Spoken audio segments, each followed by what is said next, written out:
Dynasty Nerds on Better Sports Network. Welcome back. It's Dynasty Nerds. It's the Better Sports Network.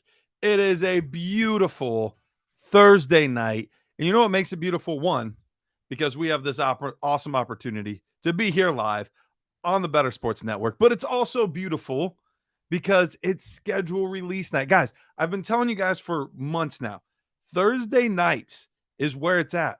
All of the big things happen on Thursday nights. It's when the NFL week starts. It's when the NFL draft starts. It's when the award show is on Thursday nights for MVP and all that kind of stuff.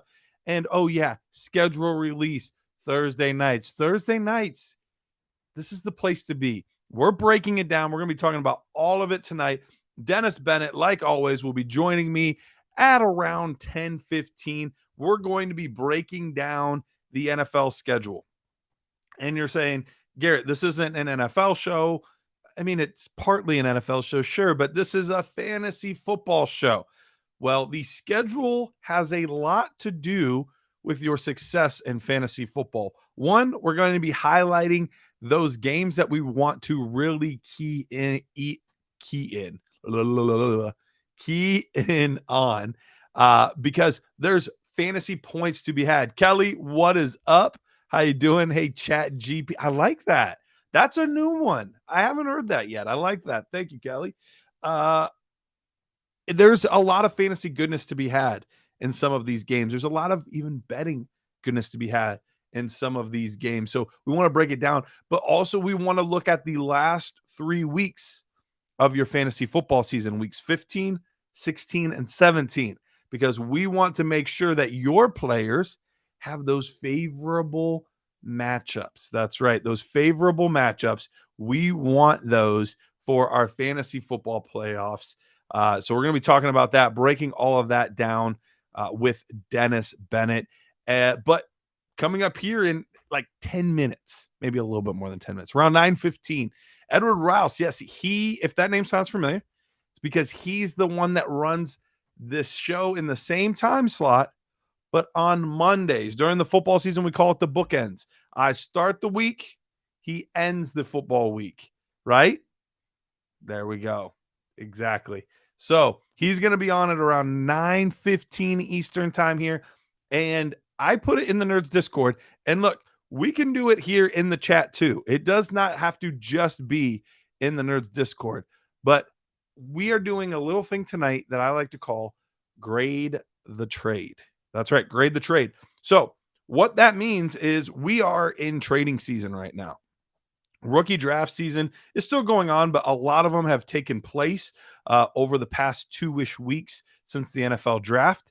Actually, exactly 2 weeks since it started.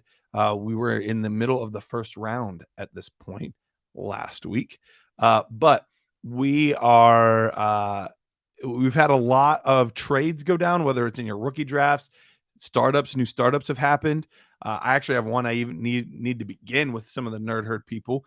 So lots of trading going on. So you have an opportunity to tell me a trade that you've accomplished. Tell me which side of it you're on and give me all the pertinent information. So is it a super flex league? Is it a tight end premium league? Is it starting 15 people or is it starting 8 or somewhere in between, which is probably the most likely? All of the pertinent information, and then which side of the trade you're on, and I'll give you a grade. A+, the perfect deal. You swindled them. I have no idea how you got that good of a deal, but bravo. And I might be ruthless. I might give some failing grades. I'm a pretty nice guy, so I'll probably try to avoid it, but definitely some D minuses. Definitely some D minuses out there to be had. So make sure that you did a good job with these trades, and I will be grading them. And you know what? People tend to give like their best ones more often than not because they like good grades, or people that were just like super unsure of how they did. I feel like those are going to be the two most common. So it's going to be like a lot of like B+ to A+ range, and then a lot of like probably right around like a C, I'm guessing, because they want to know like it was close. I think I did well on this trade, but I'm not 100% sure how I did. So I need some confirmation or maybe not confirmation on how well I did. So that is what we will be doing tonight. Lots of fun things in store. I do want to touch on a couple things before my boy Edward gets here. I mentioned it a second ago. We did just finish up with the NFL draft. A lot of our coverage the past 2 weeks at Dynasty Nerds has been surrounding these rookies, guys that we've liked, guys that we don't like. I just recently put out a video on YouTube. If you haven't seen it yet, it's 3 of my dart throws that I like in Dynasty right now. You can head over there, head over to YouTube, Dynasty Nerds page on YouTube. 3 diamonds in the rough, dart throws. I don't even remember what we called it. Gems, hidden gems. It could be a lot of things. Shots in the dark, whatever we called it. But head over to the YouTube page, check that out. But I have another one that I haven't talked about as much. And let me make sure I got all of the information correct, because I want to talk about this guy because I haven't heard a lot about him. And what I watched of this player, I liked. I was pretty impressed overall. And that's Mr. Michael Wilson. Now, Michael Wilson right now is going right in the 4th round range of most of the rookie drafts that I've seen. Interesting part is he actually went higher in the real NFL draft than he is going in a lot of rookie drafts. He was a 3rd round pick this year, but yet he is falling to the 4th round. It's hard to fathom why that happened. Better Boss saying Xavier Hutchinson, Dallas wide receiver. Yes, Xavier Hutchinson was actually one of the 3 guys in the video, so you did spoil it, but he is in Texas, but not in Dallas. He is in Houston, which is a wide open depth chart. So that is one of the 3 on the YouTube video. So he guessed one of them. It was a good guess, and you're correct. But Michael Wilson, look, his biggest issue his entire career was not talent. He is incredibly talented, very good receiver. He's got good size to him. He's got good speed, great ball skills, lots of things that I saw that I liked. But his problem, so the official measurables were 6'2", 213 pounds, according to NFL.com. Ran a 4.58 in the 40, so wasn't super fast, obviously, but he's got good size and good movement skills, good vertical jump at 37.5 inches. So there's a lot of things to like here. His problem was could not stay healthy. And look, I get it. There are players that people will sometimes just automatically put on their do not draft list because the best ability is availability, right? Well, yes, that is a great ability. But if I'm in the 4th round of a rookie draft, look, you almost never hit on any players in the 4th round. There might be one that works out per year from the 4th and 5th round together. So just chancing it on upside, guys, this guy has just as much, if not more upside than anybody in that range that you're going to be able to get. He was a 3rd round pick.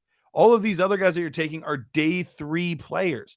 You're getting a day 2 player at this point in a room that could very soon be pretty empty at the X receiver position. That's right. There's been a lot of rumors that DeAndre Hopkins could end up being moved before the season starts. We haven't seen anything official on that, but it's very much so in the realm of possibility that he gets traded before the NFL season begins. If that is the case, now there's a big vacancy at the X wide receiver position. Who would naturally fall in line there to fill that? That would be this guy, Michael Wilson. Yes, they've got Moore, and yes, they've got Brown, but neither one of those guys profiles an X.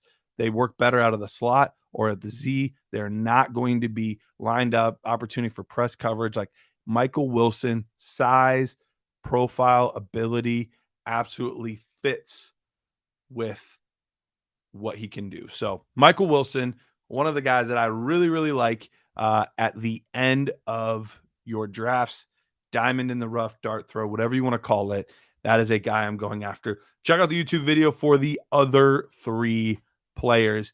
Kelly says, unreal where Zach Evans started out this offseason to where he is landing in rookie drafts. My first rookie draft, I got him at 304. So really good value. Evans is a really odd one overall because this was somebody that people had as a top 5 running back in the class. Obviously fell quite a bit in the draft. We've covered him on here. He's a high risk, but high reward as well. A lot of inconsistencies in his film, but with him being drafted that low, he's now fallen in rookie drafts, and I'm fine at this point going after him and acquiring him late in my drafts. Ramen Denominator says, gang, tackle that like button, people. Absolutely. Please, like this channel. If you're here from Dynasty Nerds, we thank you for joining us tonight. Better Sports Network is not just the home for the Dynasty Nerds show on Thursday nights, but it is also the home of lots of other great shows as well. So make sure to like that show. But also, if you want to like Dynasty Nerds while you're at it, I would not mind. All right, we do have some trades coming in on the side. I promise I will get to those as well as the ones in the Discord. We'll be talking about those, but I want to save them for Edward. He's going to be here in about 3 minutes or so. I want to save those. I want to talk those over with him. I do also want to go over the LA Chargers schedule because he is a big time LA Chargers fan, and I want to discuss the schedule with him, see what he thinks about it. And there is a rumor out there that once again, the Chargers social media team won the day.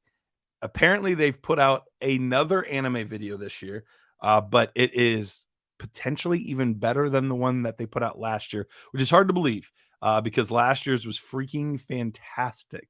I have not had a chance to watch it yet. Heavy T was telling me about it. The producer, he was telling me about it right before the show started. So I haven't had a chance to go watch it.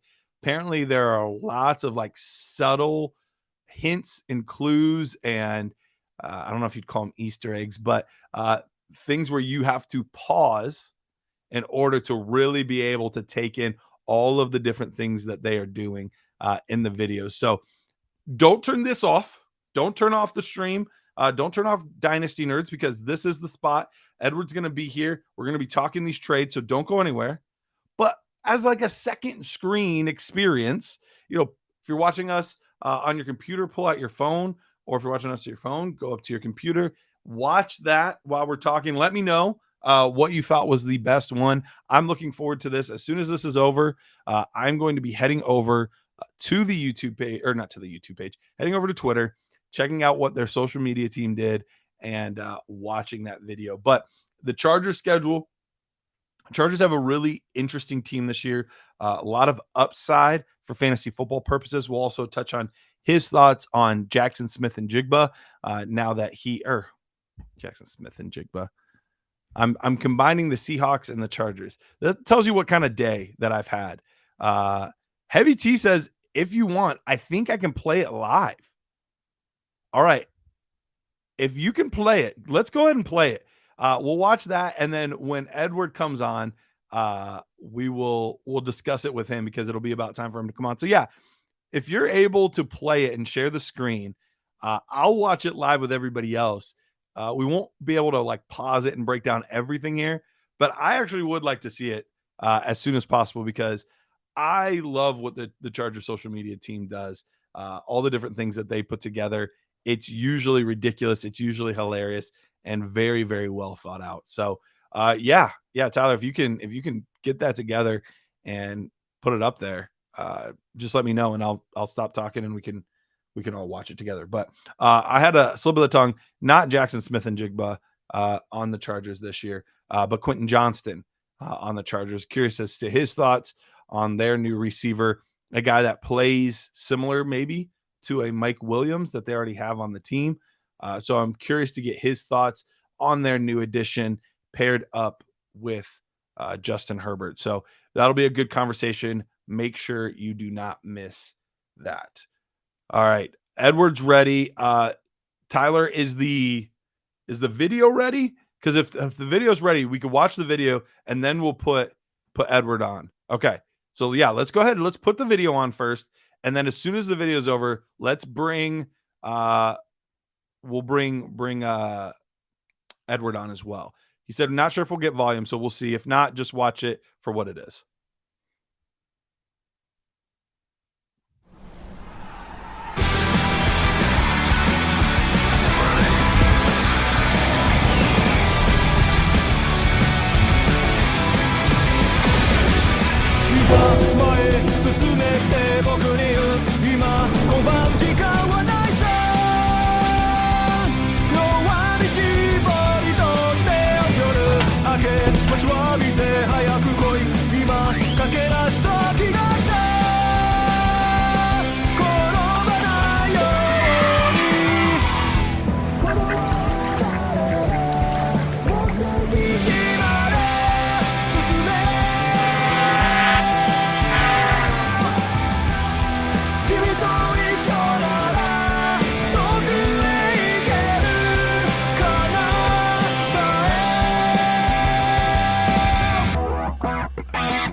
That is awesome.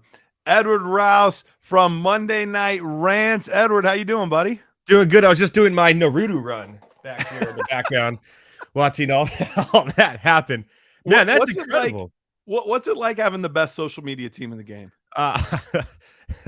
Well, I wish it was the best football team in the game, but well, sure, but we'll settle for that.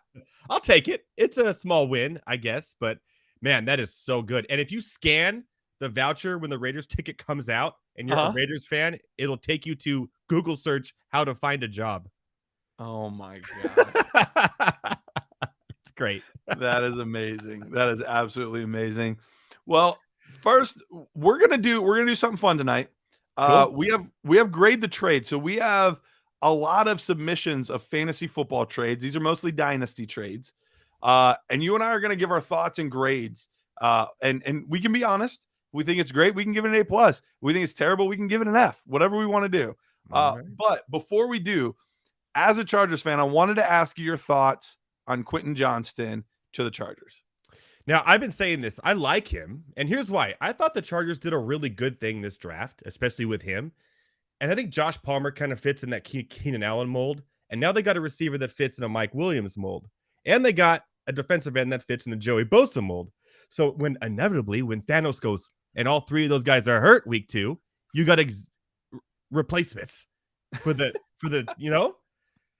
Yeah. I liked it. I like it. I like him, and I've been saying he was probably my favorite receiver in the draft too. So I'm really? Okay. Yeah, I like him. All right. I was hoping for them to go Dalton Kincaid. That'd be nice. That would have been really nice. Because I'm not a huge Johnston guy. Hope I'm wrong, because I'm a big Herbert guy and I have a lot of Herbert shares. So I hope that this marriage works out beautifully and it is a beautiful union. But I have been a little lower than consensus on Quentin Johnston. So we'll see how this all plays out.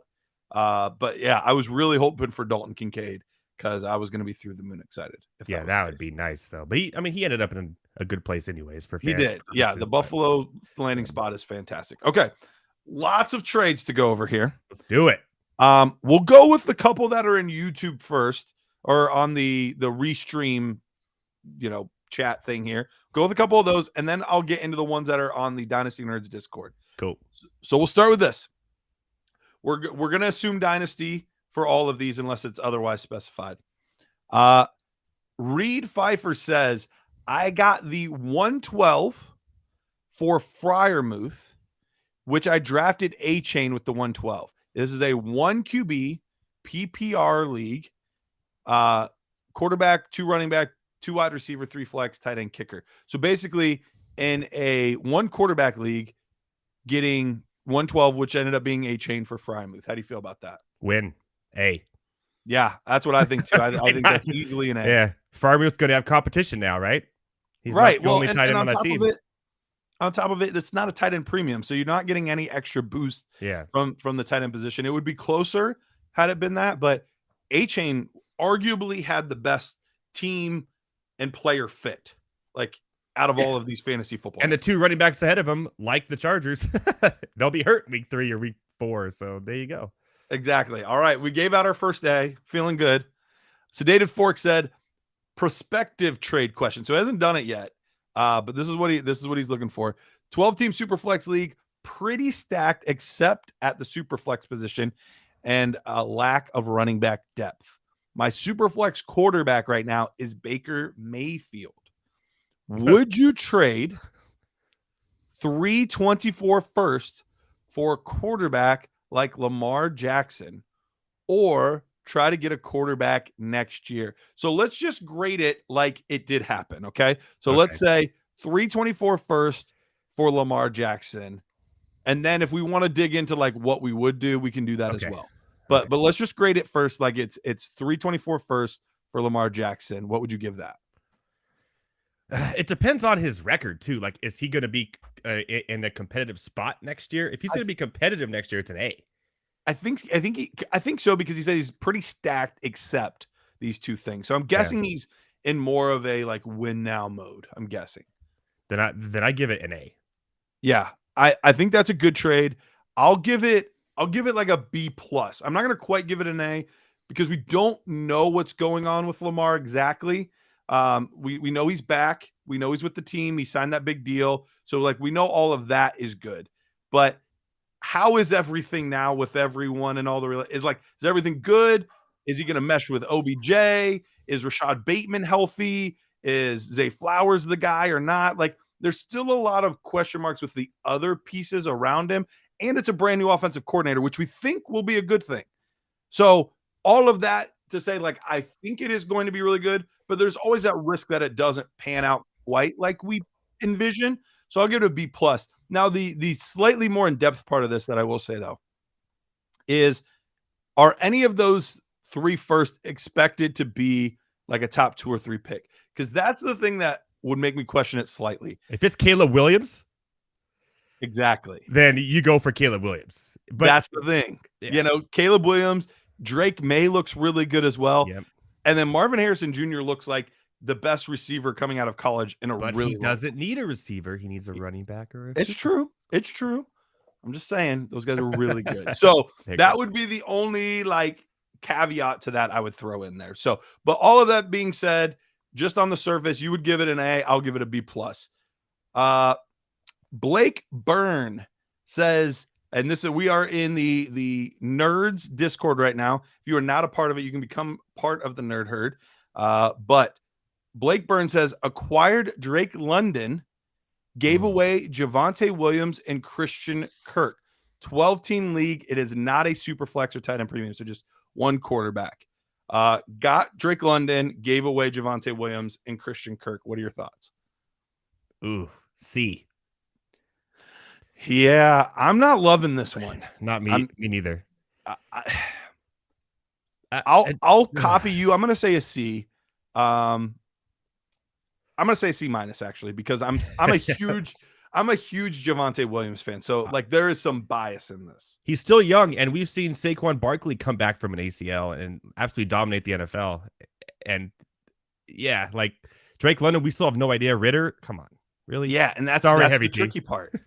That's the tricky part. They're going to be running the ball more now as well with Bijan Robinson there. Mhm. Javonte, I would have given this a C or a C plus had the Broncos drafted a running back. That would have told me things might be a little worse than we thought with Javonte. They didn't draft one.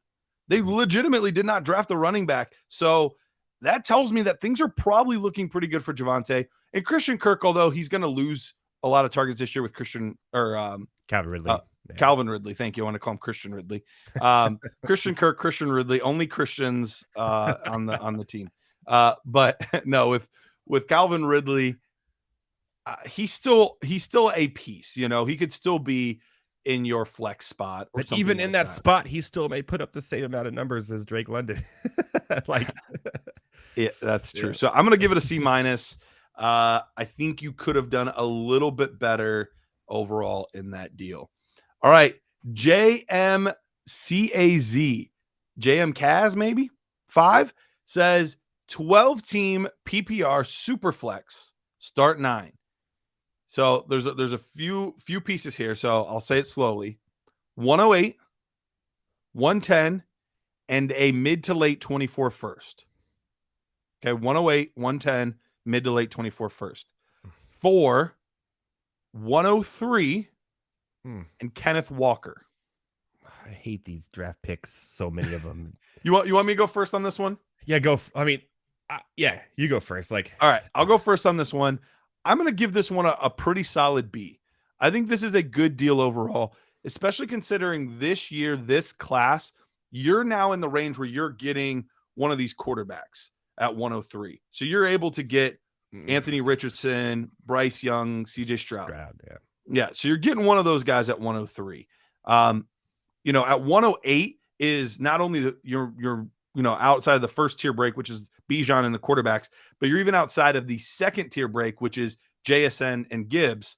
So you've kind of entered that third tier. So these are two guys where Addison would be nice there. Addison is nice. I do like Addison. Quentin Johnston's in that range typically. Zay Flowers, Kincaid, A-Chain, like those guys. So there's still some good pieces to be had there. But on top of it, you get Kenneth Walker, which I get why people are down. Zach Charbonnet there, that sucks. That goal line's really gone. Sucks. Yep. So, but I still think that was a good buy low opportunity because I think some people are panicking maybe a tad too much. I think this team's going to run. So I think that was a good deal. I'm going to give it a solid B. What about you? Yeah, I would say it's B- for me, only because it's like you've already seen Kenneth, or like you see the players in the NFL, you know how they play in the NFL, and to draft like in Dynasty, you never really know what's going to happen. You don't know if Stroud's going to be good. You don't know if Levis is going to be good or Anthony Richardson. I still have red flags about Richardson as well. Sure. So it's kind of like you never know. So I'm more of a, but most of my Dynasty teams are like, I'm always for the championships. So I never really have to worry about right now. So I'm in a good humble brag. I see that. I built them though. I built them for a while. This is not the way they are now is because I did these types of trades early on and they worked out for me. I got lucky. And so you just kind of, there's a little bit of luck on the side of that. That's all I'm saying. Oh, I agree. Any trade you make, even if it looks lopsided, go back 2 or 3 years and there are some that look lopsided in your favor at the time, and you go back years later and you're like, man, that did not work out for me at all. What happened there? So you never fully know. You have some thoughts, but you never fully know. All right, let's go back to the comments here. Dynasty Superflex, half PPR, start 11. He's got a lot of good starters. I'm not going to take the time to go through all of them, but he's got a lot of good starters. Okay. Trade for, so he's acquiring Bijan Robinson, 302 and 303 this year. So he's getting Bijan and 2/3. He is trading away Deshaun Watson, Christian Watson, a 24 first, and 203. So getting Bijan and 2/3, trading away Watson, Christian Watson, Deshaun Watson, a 24 first, and 203. This is a non-super flex. This one is super flex. Oh, it is super flex. Oh, it's right there in the chat. I can see it now. Okay. Oh, now I can see his lineup, so I know. Okay. Yeah, you're getting all of it now. Taylor Fee, the 4th. Okay. Yeah. I mean, obviously he didn't have the first pick this year, so he's trying to trade everything to get Bijan, right? Basically, he wants to trade everything to get Bijan. I don't believe in Deshaun Watson. I know you're a Browns fan, but I mean, he didn't really show me enough. We don't know what's going on there. The weapons, I don't know. Christian Watson is, but he's giving away his 24 first. And what if that ends up being a first overall pick in the next year's draft? You just gave up Caleb Williams, who I think is a better quarterback than any of the quarterbacks in this draft. Agreed. So I'm a C on that. I don't think I like this one. I don't think I like this one. Maybe I'm being too nice because he's on the chat right now, probably listening. But yeah, I know. But I said I was going to be honest. I want to be fair, even if I sound like a little bit of a jerk. I'm willing to risk it. Garret Price, a jerk? I know. I don't play in that lane well. No, I can't do the heel turn very well. I'll work on it though. But see, for me, Bijan is, I think he would go ahead in most startup drafts. In fact, our ADP shows that he would. And I understand why you would do it, because you do have a very good starting lineup. He could be a piece that puts you over the top. So I get it from that perspective. But I'm going to give it a C minus because I do think the other side did win this trade.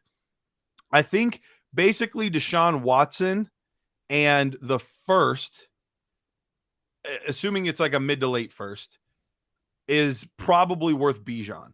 So basically then you gave up Christian Watson in 203 for 2/3. And so that's why for me, even though I get it from a contender side, I understand it. I think you can always get a little bit more for these quarterbacks. So although it looks like he didn't hit accept yet. No, Taylor in the chat just gave you the full reign to be a jerk. So you're there. Good. You go. No, I'm just kidding. Just kidding. Yeah, no, I like a C minus. Like I don't think it's a horrible trade because I understand it from a contender perspective. And you do have a good young core: Lamar, Dak, Najee, Saquon, Jefferson, CD, Waddle, Pitts, Garrett Wilson, Debo. Like lots of good young players. So I understand like building that young core. So that's why I didn't give it a worse grade. He's missing a second quarterback though. If he gives up, he's got Lamar and Dak. Oh, he has Dak. Sorry, you're right. Okay. Yep. So he's good. So, but he might. I mean, still, you usually want 3 quarterbacks. You in a super flex, yeah, because those buys will kill you. Yeah, and an injury. Yeah. So yeah, Dak and Lamar recently. Yeah, that's true. Both have been hurt in the recent world. Okay, all right. This is a big one, and you can't see it, so it makes it even harder. But this is OSU fan 6. And I'm going to assume that's Ohio State, not Oklahoma State or Oregon State. None of those. It's Ohio State. Because I don't think those other ones have fans. All right. 12 team. You were just a jerk right now. I nailed it. Hot dog. All right. 12 team. Tyler, please clip that. All right. 12 team.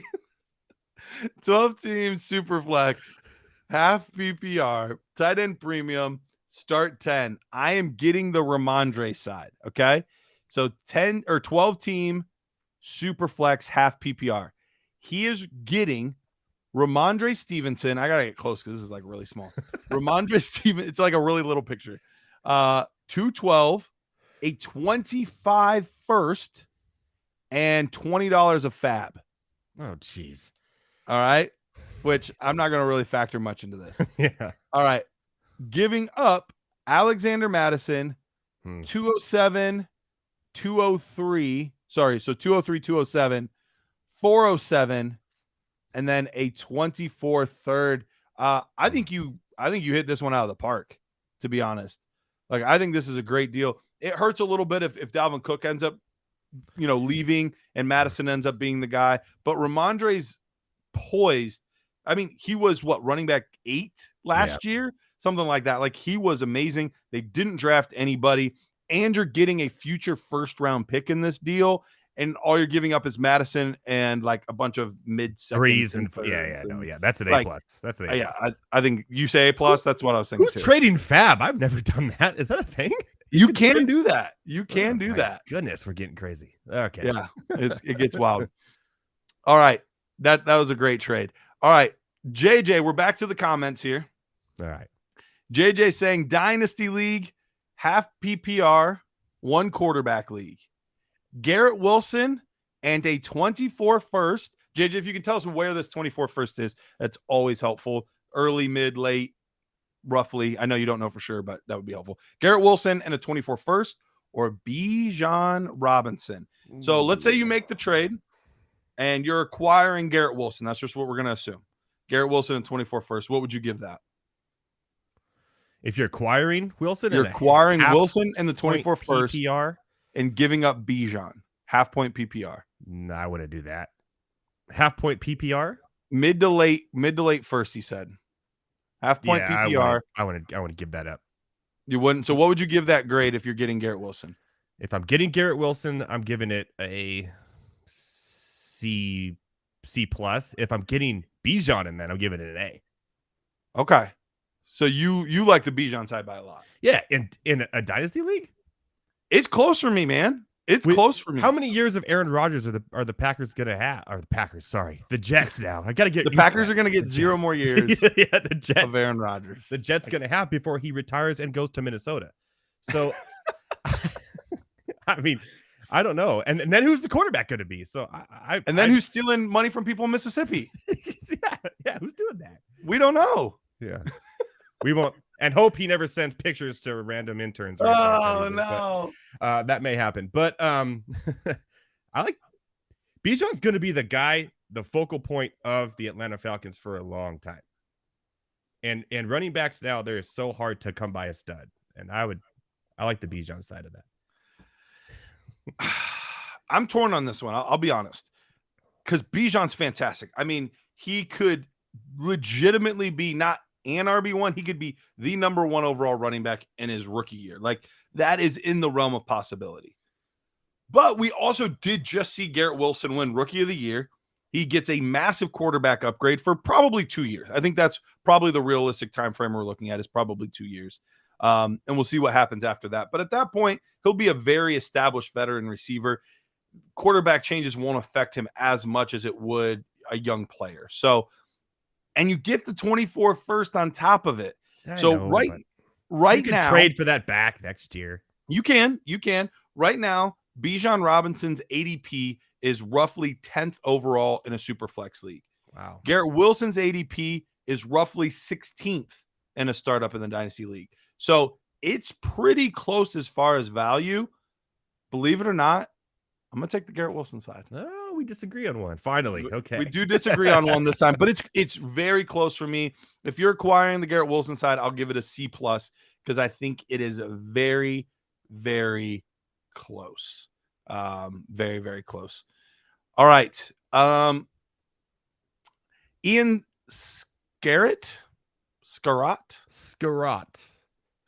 we'll go with. I got an offer. I got a fever.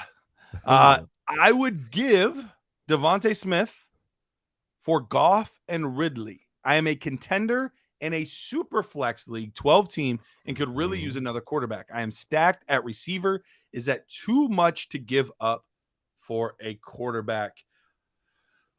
Ooh, that's a tough one. It's tough, but I'm on one side already. Are you? I think I'm on one side too. I'm curious if we're on the same side this time or not. I would do it. I would take Goff and Ridley. I would too. We're on the same side. Because Ridley's going to have Lawrence. He's going to be in Jacksonville. He has a lot to prove. He's that team's up and coming, and Goff's going to put up straight numbers for the next year or two. I love it. I would push that button now. I will give it. I'll give it a B. I'll give it a B. I think that's a good deal. I would do that. Quarterbacks are super hard to get in super flex leagues, especially if you're not giving back a quarterback or a pick that could get a quarterback. So the fact that you're able to get a quarterback and a receiver without having to give a quarterback, I think that's a really solid move. And a quarterback who's poised to be like have a great year. Like absolutely. They did nothing but give him more than he had last year. Jameson Williams didn't play much last year. Now he is missing the first 6 games this year as well. But then you also we gave saw him, the Chargers video. We know. I did. So funny. Then on top of that, they got him a receiving running back in the first round, and then a really good pass catching tight end in the second round. So they did nothing but insulate this guy. Yeah, I think that's a really good move overall, really solid move. I'll give it a really solid B, maybe even inching towards a B plus. All right, let's do. I think we have time for like 2 more. You all right with that, Edward? I have all night, my friend. I said I got all night. Let's do 20 more. All right, let's do 2 more. I will continue with these once Edward's done. I'll get through as many as I can before we get Dennis on. We're going to be talking about the schedule, all of the things that happen.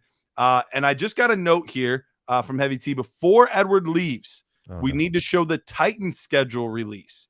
You guys will get a kick out of the video. Now, I'm all about watching videos, so I'm cool with that. So before you go, is it just a bunch of L's, Heavy T? I could be a jerk too, people. We're all jerks tonight. It's the jerk store. There we go. Seinfeld reference. What am I doing? Come on. All right. Ice Storm. 1 quarterback league. Great name. Right? He's got Mr. Freeze as the picture. Yes, great name. Solid. 1 quarterback PPR league here. Gives up Ramondre Stevenson. Your boy. KJ Osborne. 105, 110, and 2 5th-round picks. So the 5th-round picks don't really do anything. So Ramondre, 105, 110, and Osborne. Gets in return Waddle and Cooper Kupp. Oh. This is tough. Here's why I'll say this one's tough for me.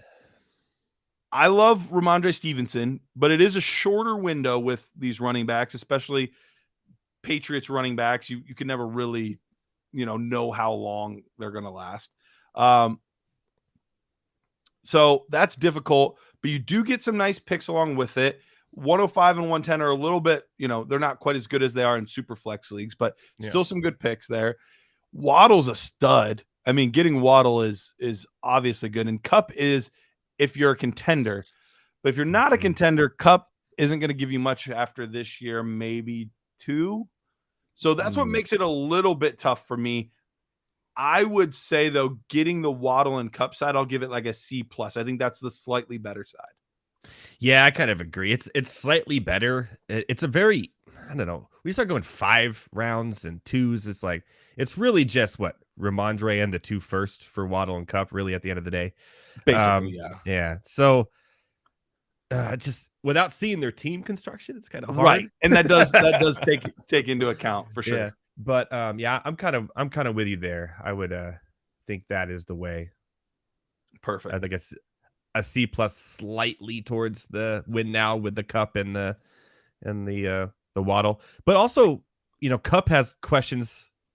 Waddle has, quarterback questions. Maybe will Tua play the whole season? And he has Tyreek Hill there. And so I'm a little torn there. I'm very even. I'm very 50-50 on that one, to be honest. Okay. Solid trade, but nothing overly exciting for either side. Pretty even. Yeah. All right. Big Papa Pump. Jeez, these names are just fire. Yeah. Super hot fire. Okay.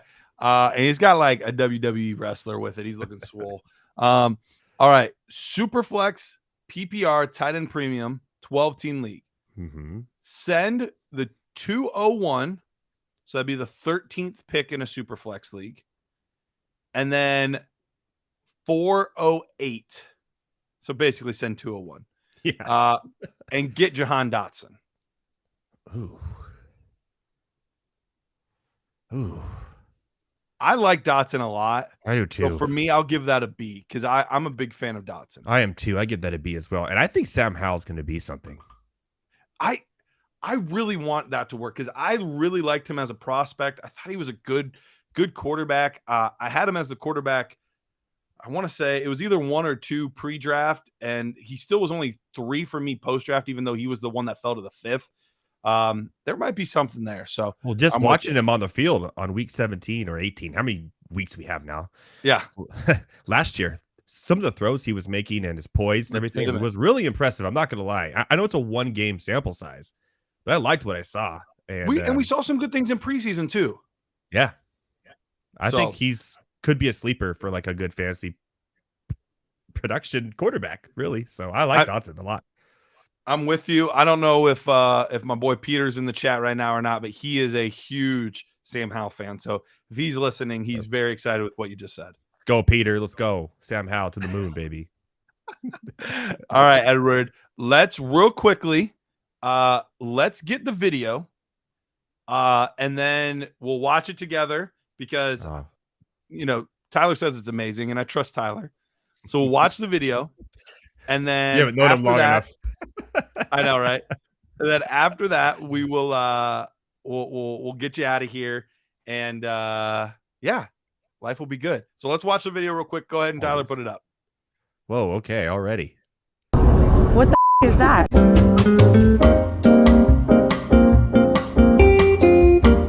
St. Louis Rams. Oh. Lightning McQueen. No. Oh, that's just the football logo. The Boston Bobcats. No idea. Cowboys, yeah. Baltimore Orioles. This one is the Red Stallions. 49 to 69ers. 49ers. No. Stars. It's a Pirates from the islands of the Caribbean. Chester Cheeto. Tigers. North Carolina Tigers. Texas. That's the Cowboys. Texas. Got that. Yeah. Atlanta. That's it. Florida Dolphins. Oh, Texans. Eagles. Pittsburgh. Who's that? Bulls? Who? Patriots? That's the Patriots logo. That it actually does not exist. That is Nashville, Tennessee. Tennessee Titans. Tennessee Titans. Woo! Tennessee Titans. Tennessee Titans. Wait, good job. Yeah. Awesome. All right. So note to That's self, pretty good. people in Nashville don't know about any other team in the NFL except for the Titans, and they're all drunk. That's what I got out of that. That basically. Yeah. All right. Well, There's some Edward, good thank you stuff so there, I'm much not for gonna joining me tonight. Genuinely appreciate you taking the time out, especially on short notice and everything. Really appreciate you coming on, my man. Hey, Anything you want to plug real quick? the schedule is out. That means season 2 of the bookends coming soon here. Coming soon. I cannot wait. Yeah, every Monday night, myself, Heavy T's on board as well. Produces this show right now and mine as well. Join me for Monday Night Rants, where we talk about all sports and stuff like this and have a lot of fun and laugh. Hot dog! Hot dog. Dude, that was the funniest thing. Oh, man. Thanks for that good laugh. That was so good. Can you possibly say you're being a jerk and then say hot dog after it and people take you seriously? I don't know if that worked. I think it did. You think it worked? No, not at all. All right, man. I'll let you get on with your show. I'm out of here. All right. We'll see see you, buddy. you soon. Bookends, baby. Peace out. Bookends. All right. Well, thank you so much to Edward for coming on, joining us here on this lovely Thursday night. We are going to take a quick break. But before we do, best ball season. That's right. It's best ball season right now. Fantasy football best ball season is here, and you can join a live draft and try to beat your favorite fantasy alarm analyst while talking about your picks and strategy live on the Better Sports Network. Sign up for a live draft on the Fantasy Alarm Discord today. Remember, you must have a Fantasy Alarm subscription to join. So visit fantasyalarm.com for subscription options to jumpstart your dominance over the competition. We will be back. Don't go anywhere.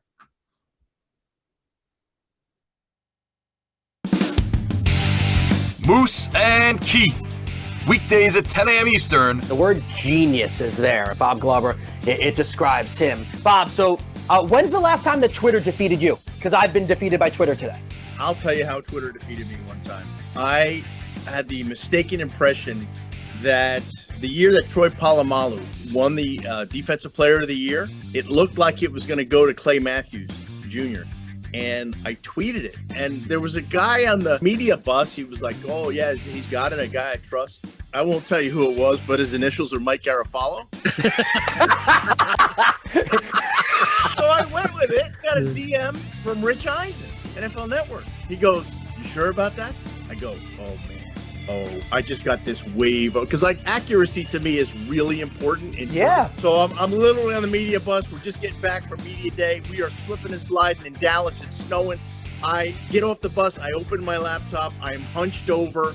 And I just, like, literally people are passing me. Bob, what's wrong? And it was Polamalu. And Adam Schefter had retweeted me.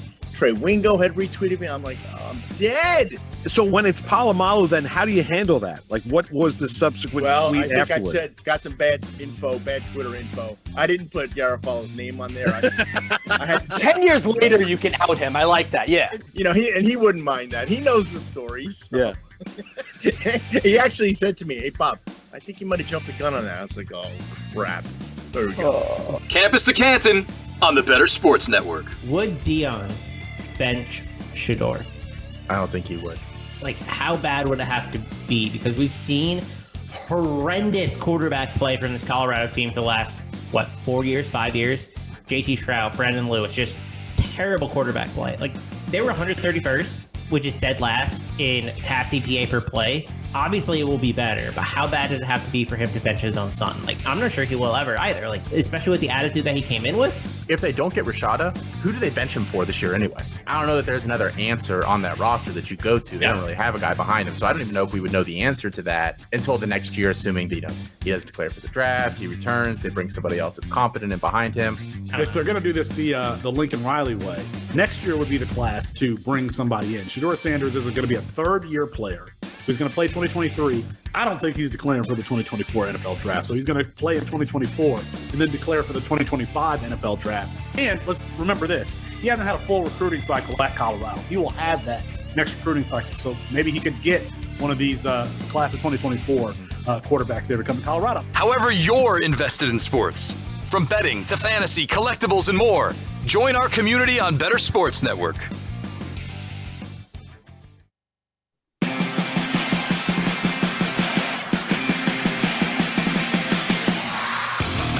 Welcome back in. Thank you so much for Edward Raus joining us here on Thursday night, Dynasty Nerds. We got Dennis Bennett joining us at 10:15 tonight. So that's just like 20 minutes. And we're going to be going deep, and I mean deep, into this schedule because there are a lot of nuggets, a lot of things to really discuss and talk about in this schedule. So I'm excited to get into it. But let's get a couple more of these, I almost said trade grades. It's one of those days where I feel like I'm just stumbling more so than normal. I don't know why. But we'll get through it, folks. I got the Richard Dotson syndrome right now. All right, let's grade these trades. Chris Poles says, or Christo Poles says, 12-team Superflex tight end premium, Lamar for J.K. Dobbins, Devontae Smith, and Brock Purdy. I have Trevor Lawrence, Daniel Jones, C.J. Stroud, and Purdy now. How would I grade this trade? I'm going to give it a C. I think this is a fair deal. I think this is all going to depend solely on what happens with Purdy. If Purdy can legitimately be that guy. Now, granted, you have 3 quarterbacks, so I understand giving it up. I love Dobbins. I love Smith.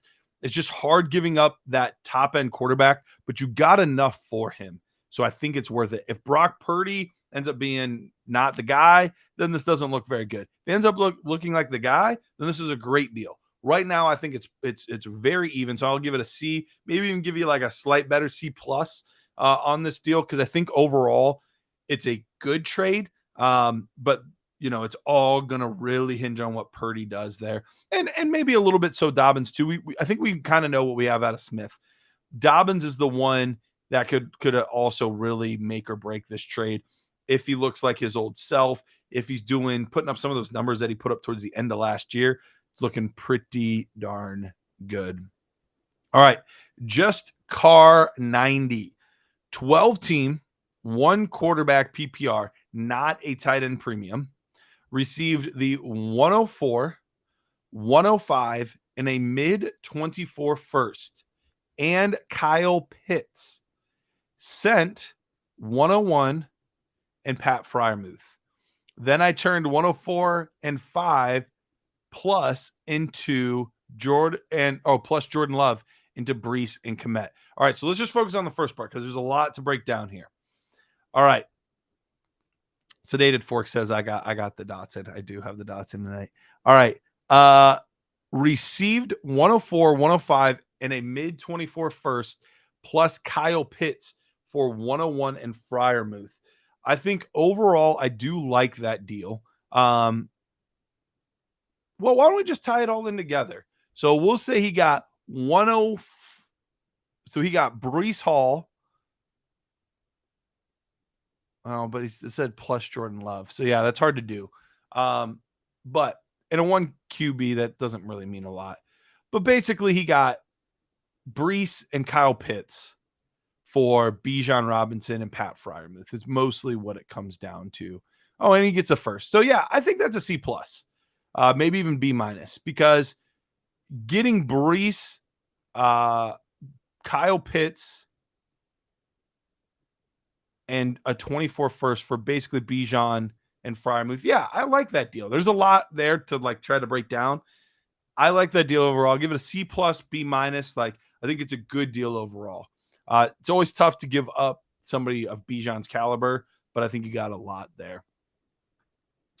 All right, my team is Nevermore. This is Sith Face 24/7. He says, my team is Nevermore. I also have Jefferson and Chase as my wide receivers, 12-team super flex league. He has Daniel Jones, Joe Burrow, Anthony Richardson, and Carr's quarterback. So he's got a lot of quarterbacks.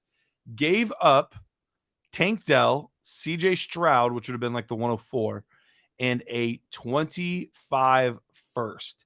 Sounds like this is a contending team. Did that for CD Lamb. I like this deal. It's I mentioned it before. I don't love giving up quarterbacks and not getting them back, but I think you got good value for that quarterback, and you have depth there already. You have 4 legitimate quarterbacks, so it's not a position of need or worry. For me, I think getting CD Lamb, you're getting a legitimate, top 5 dynasty receiver. So I would give it a B minus to a B. I think it's a good deal overall.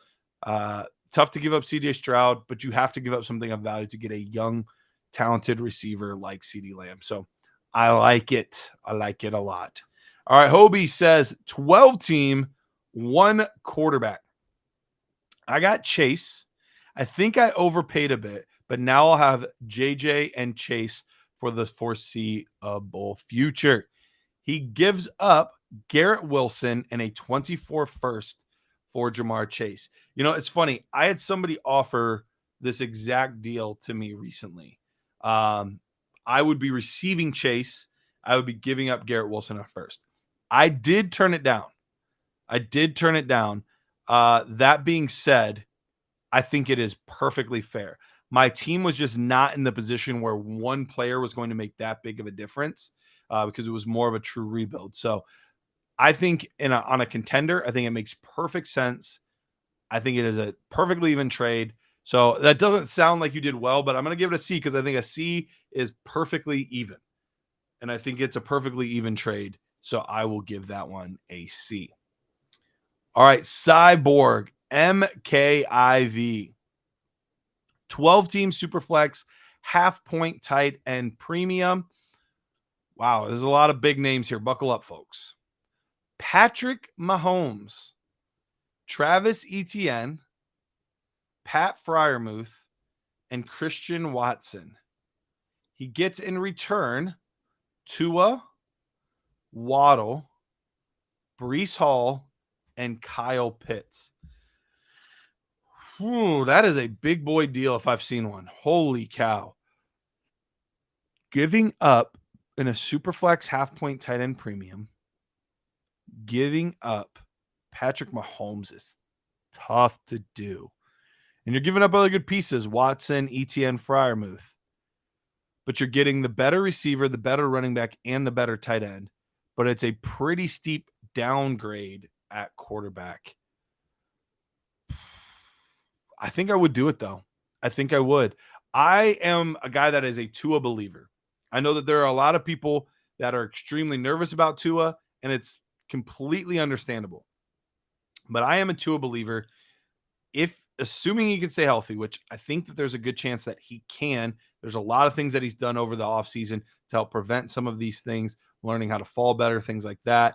I think he's taking Taekwondo or Jiu-Jitsu or something like that, where he's learning to fall better. So I believe in that. I believe in the team. I think that they're putting some good pieces and play around him. So I think I would be willing to do it. You get the connection there, Tua and Waddle. It's tough. It is tough. But yeah, Tua, Waddle, Breece. I'm going to take that side. I'll give it a C+ because I'm taking that side. But it is obviously very, very, very, very close. All right, we have one in the chat here. Let's go to that. Josh said, "Did you hear that, Peter?" Tell him, Josh. Tell him. All right, which side here? Ramondre Stevenson, A.J. Dillon, 208 and 406 and 7 for Hopkins and Josh Jacobs plus a 24 fourth. So Ramondre Stevens and Dillon plus 208. I don't really care about the fourths, so that's not going to move the needle at all. So Ramondre, Dillon, and 208 for Josh Jacobs and DeAndre Hopkins. I'm going to give that probably a B+. That's a good deal. I do not believe in A.J. Dillon. I've never been a big A.J. Dillon guy. I would rather have Hopkins, even though it's a short shelf life. I'd rather have him over Dillon. And as much as I like Ramondre, I would slightly rather have Josh Jacobs over Ramondre Stevenson. So, yeah, I think that's a good deal. Yeah, I'm going to give that a B. Going to give that a B+. I really like that deal, Clinton. Good work. All right, Cornholio. Back over on the Discord here. 16-teamer, one quarterback. A lot of teams. He receives, holy cow, Jamar Chase, Drake London, 524 first-round picks. 524 first-round picks. Holy cow. How does one team in a 16-team league have that many picks? Chase London, 524 first-round picks. He gave up DK Metcalf, Gibbs, Schultz, Love, which I'm assuming is Jordan Love. I wouldn't think it'd be Bryce. 105, 106, 107, 108.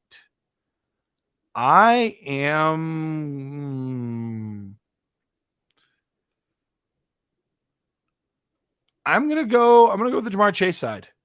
It's tough because I do like Gibbs, and the 4 first this year are definitely enticing.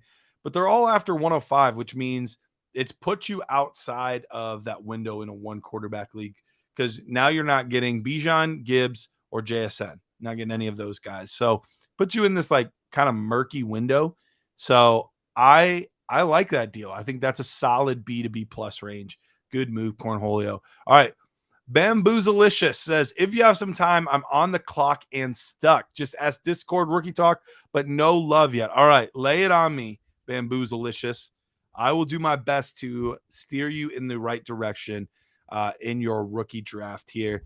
This is such a fun time of year with rookie drafts. I love getting to talk rookie picks, players, where the values are, where the cliffs are. But while you're typing all that in, Sedated Fork, which I know he's been in the chat quite a bit tonight, says 12-team Superflex contender traded away Derrick Henry and Tyjae Spears for a 24 first and 24 second. Start 9. Felt weird making this trade as a contender, but thought I could recoup midseason if I need running back help.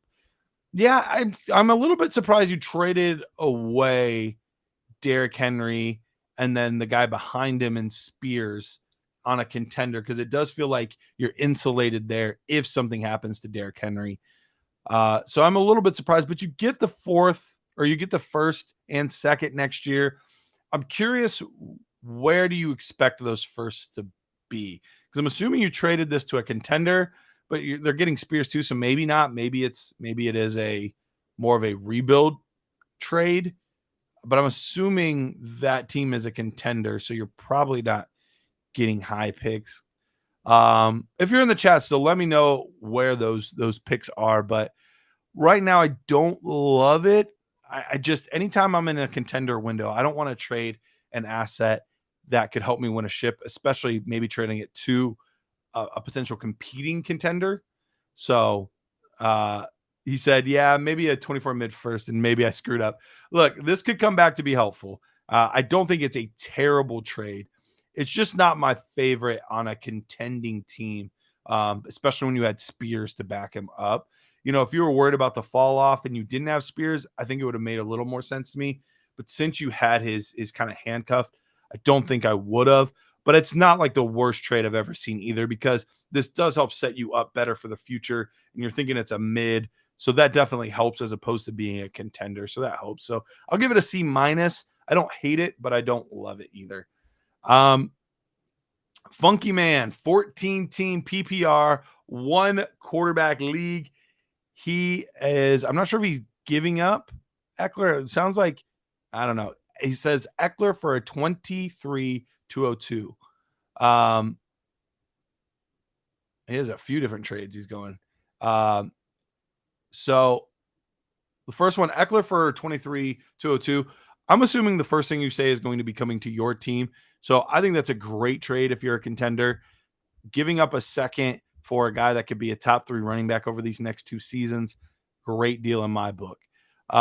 Burrow and an early 24 first for Mahomes, 111, London, 24 second, and 305. Burrow and an early first. Yeah, I'll take Burrow in the early first. So I'll give you a B on that, because that early first is probably going to be either Caleb Williams, Drake May, or Marvin Harrison Jr. And I love that beginning of that class. Love the beginning of that class. So I think that's a really good deal overall. Tough to give up Mahomes, but I don't think Burrow's that far off in fantasy from Patrick Mahomes. All right, 12-team, 1 quarterback, half PPR, contending this year. He was in 3rd place last year. Gave up 106, received J.K. Dobbins. A. Absolutely an A for Tetraform here. Love that deal. At 106, you're not getting any of those top-end running backs. A-Chain may or may not still be on the board, but we know who J.K. Dobbins is. We know that he can be that guy. We've seen him put up, even when not fully healthy, 100-yard performances. You get a guy that is still fairly young, and you're giving up 106 at a point in the draft where there's some okay receivers. That's really what you're doing. Love it. Give it an A. Great, great move. All right, let's do one more here, and then we'll get to break, and then we will bring on the man himself, Mr. Dennis Bennett at Culture Coach. All right, Jameson 12 just made this happen. The kicker for this was that was traded Pierce for 110 right before to move it 10 seconds later to make this one happen. I am on the Kelsey Cup side. So he receives Travis Kelsey and Cooper Kupp. I'm assuming this is in a super flex league, and he is a contender. So Travis Kelce and Cooper Kupp giving up AJ Dillon 110 and a 25, not 24, 25 first. If you are a contender, like I believe you are, I'm going to give this one a B+. I think it's a really good move. It's tough giving up 2 first-round picks for aging assets, but in a win-now mode, you could have the potential number 1 tight end and the number 1 wide receiver that you just acquired to help you win a ship this year. So anytime that you can put yourself in position to win a ship, it's a good move. So I'm on board with this. I don't love giving up first for older assets, but when you can win it, banners last forever. You can look at your roster and talk about how great it is all you want and how good it's going to be in 2 years. But when it comes down to it, people are going to ask, how many ships have you won? These are 2 players that are going to help you win a ship. We don't know anything about the rest of them. It's a bunch of maybes and what ifs. Take Travis Kelce, take Cooper Kupp, go win yourself a championship, Mr. Jameson 12. Congratulations on a great trade. All right. Before we go to break here, I want to remind you quickly about the Better Insights. Attention, Better fans. You can have the Better Sports Network newsletter emailed to you every single day. And you know who puts that together? The guy that we just saw, Edward Raus. He's the one that puts it together. You like him, you're probably going to like the newsletter. So you can get it emailed to you every single day. The only place to get our Better Bet, that's where you're going to get it, is on the newsletter. Plus exclusive offers, program alerts, special events, and our top moments. I have a feeling me saying hot dog will probably be there. Register for free right now. For free, guys. This costs you literally nothing. Nothing. Register for free right now at bettersports.com. All right, we are going to take a break for the next 2 to 3 minutes here. When we get back, the thing that everybody has been wanting to talk about is the schedule release. That's what we're going to do with Dennis Bennett here in just a few minutes on the Better Sports Network.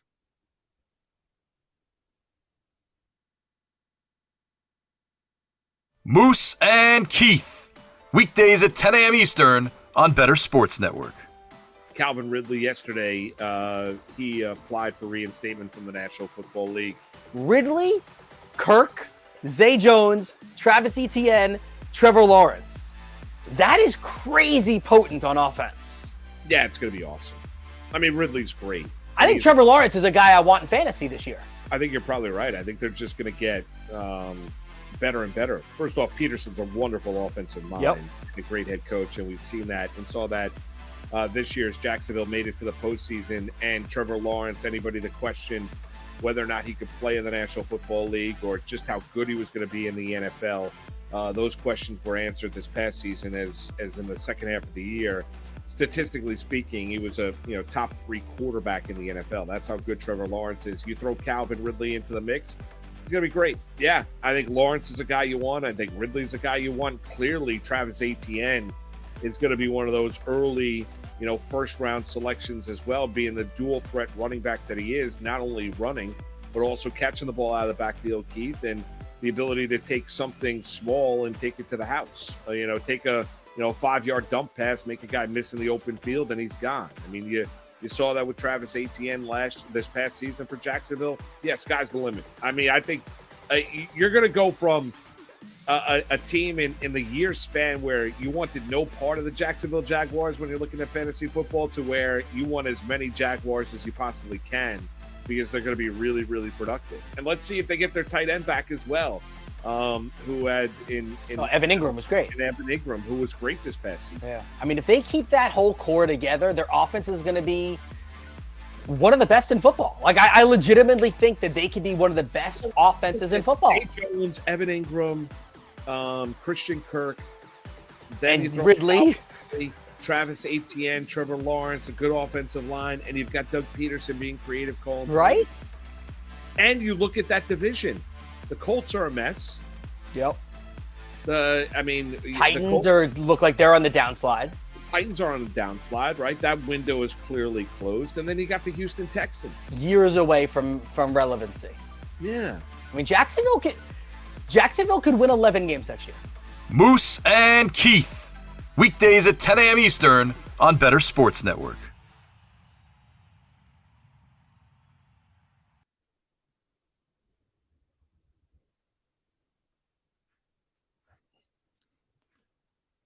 All right, I think we are back. I didn't hear any music, but you never know. I see me, so I'm assuming you see me. So I believe we are back here on the Better Sports Network, and any moment we will have Dennis Bennett joining us. We just forgot to unmute. We're good. It's all gravy, baby. You know how many times I mess up on here, Tyler? You know how many times I mess up on here. All right. We are back on the Better Sports Network. We are getting Dennis Bennett on here momentarily to talk schedule release. And look, the reason that we're going over this, Data Fork says he wants to see Dennis being a jerk. So we'll see. I don't know. He's a pretty nice guy. We'll see if he can do it. Hot freaking dog. All right. We're going to be talking about the matchups that we love in these first few weeks.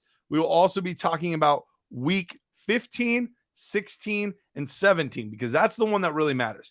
Those weeks right there for your fantasy playoffs, you want to have those beautiful, succulent, perfect matchups. But before we get to all that, before we get to Dennis, before we get to the schedule release, I'm going to tell you about the Fantasy Alarm All Sports subscription. That's right. Get all pro access to Fantasy Alarm and unlock all features, including all fantasy football and betting content, plus the award-winning DFS playbook covering 10 different sports. That's right. One for each one of my fingers right here. Okay? 10 different sports. For a limited time, get all this for 50% off your first 6 months with promo code ALARM50. That's ALARM50 at fantasyalarm.com. So get started with a free trial today, and that's promo code ALARM50 at fantasyalarm.com. All right. Heavy T, how are we looking with Dennis? Is he on yet? Is he ready to go? I know typically he comes on. All right. Not yet. So we'll talk about the schedule without him. If he misses out and he doesn't know what good matchups to look for, that's not on me. All right. He had his opportunity. So let's go into the schedule here. Look at some things. Week 1, very first game of the year. How about those Detroit Lions? A couple years ago, no way would they be in this game. Now, the people are clamoring for some Lions, some Dan Campbell, some kneecap biting, some Gibbs and Goff against the Kansas City Chiefs. Night 1, September 7th, 2023, 8:20 on NBC. Very excited for that one. And here's the man himself, Dennis Bennett. Dennis, how's it going, man? Man, can you hear me? I can hear you. Oh, okay. I wasn't sure at first. I just sprinted in from the second game of the season. My son pitched 2 scoreless innings, 4 strikeouts. Nice. He gave up a big old hit, a double, but the team played good defense, made a nice defensive play. 1 for 2 from the plate, scored a run, stole a base, got the game ball. I think if he keeps it up, I'm going to have to take up fantasy baseball. There we go. That's what I'm talking about. Love it. All right. So, Dennis, I was just talking about the schedule release. And obviously, you were at a baseball game, so you haven't got to see a lot of it yet. But been trying. One of the highlights, the Detroit Lions, your Detroit Lions, opening night against the Kansas City Chiefs. What do you think about that? Man, the last time Jared Goff played the Chiefs, he won 54-51. I'm pretty stoked about it. Got to be honest. That was an epic game. So that was in Mexico City, right? I think so. Now, I don't, the Lions don't have that Rams defense. Not that giving up 51 points is is stellar defense, but you're playing Patrick Mahomes. I think it sets up well for the Lions to start the season, in a few weeks or 8 weeks or something when we do our season picks on the fantasy football roundtable.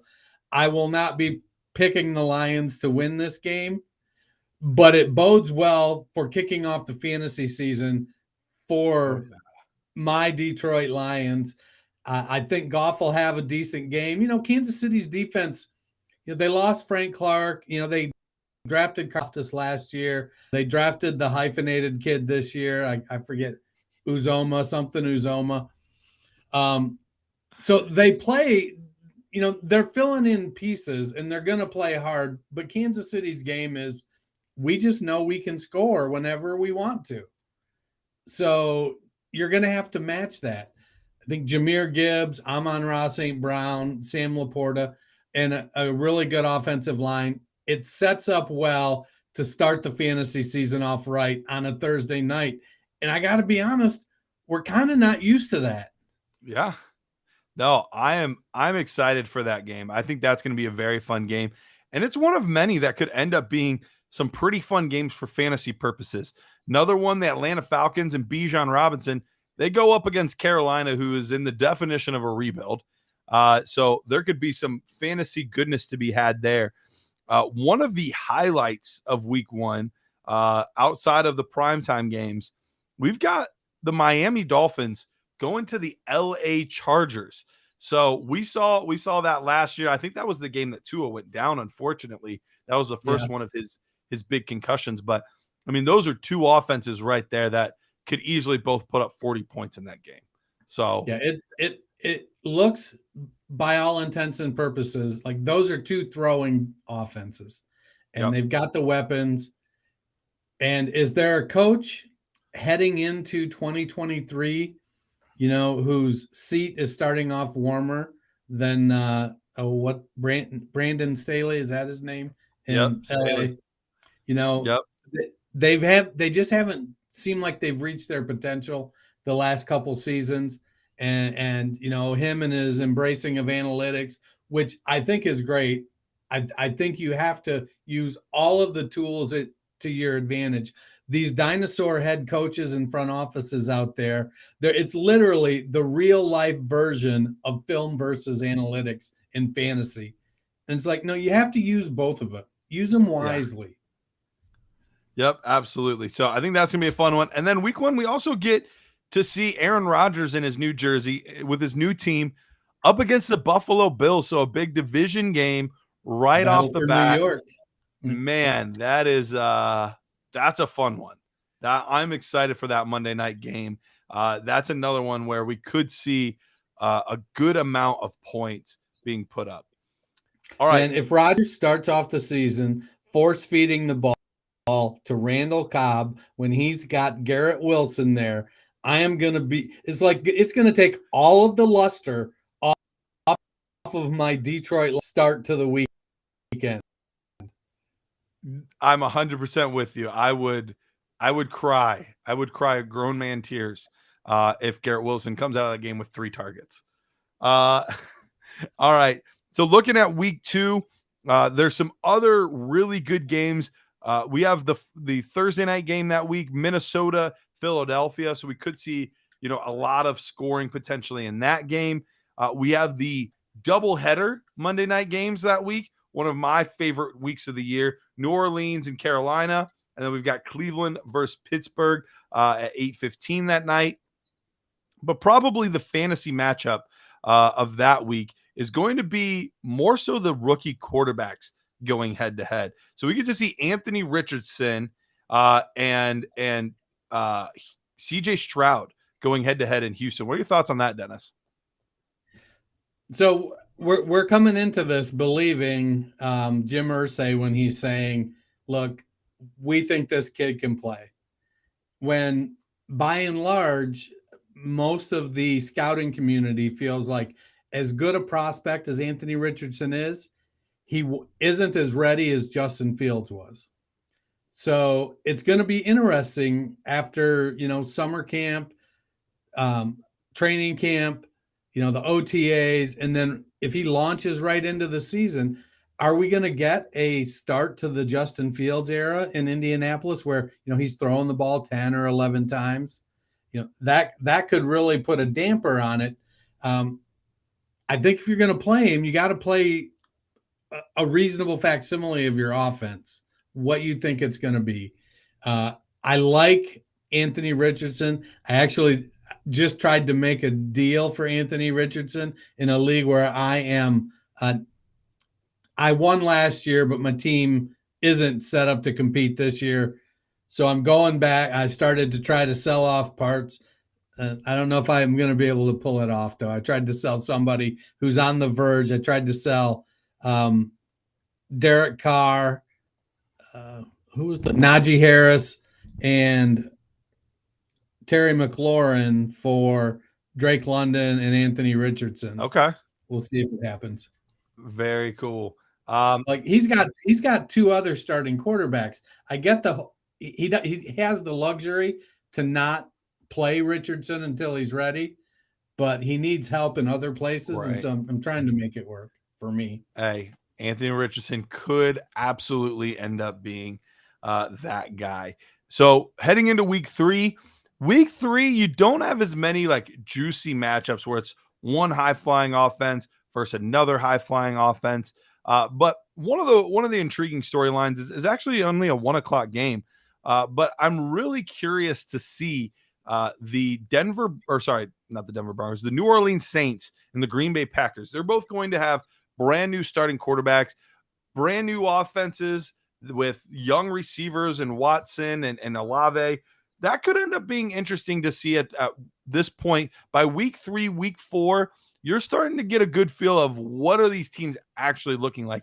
Do you think either of these teams have a shot to be playoff teams this year or not so much?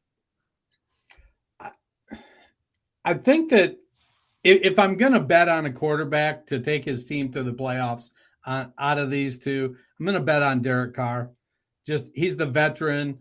The team, though, is a little bit rough. Sure. They've got Chris Olave. They've got Juwan Johnson, Jamal Williams, Kamara. They drafted Kendry Miller.